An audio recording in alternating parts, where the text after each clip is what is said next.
Have your struts become weak and inefficient? Are they not as firm as they used to be? Does your bonnet do this? Well, never fear, the eBay specials are here. Okie dokie, I've supported the bonnet with a rod just to stop it falling on my head while we do this. So easy enough to take the old ones off. Flat bladed screwdriver in the bottom there, give it a tap just so that little pin comes out, and that should pop off like that. You could do the same on the top, or you could just do that. Right, hopefully you noted which way round the cylinder was, pointing upwards. With this end, just make sure they are screwed on fully and rotate them so both the bits are pointing in the same direction.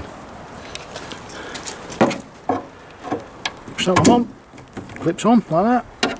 Bottom one may need a bit of encouragement, screwdriver, a bit of rag to protect your paintwork. Helps if I knock the camera, just lever up a bit and push it on, and it should clip onto place.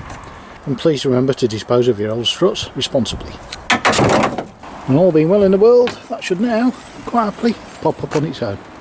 I hope this has helped you gain firmer struts. Thanks for watching.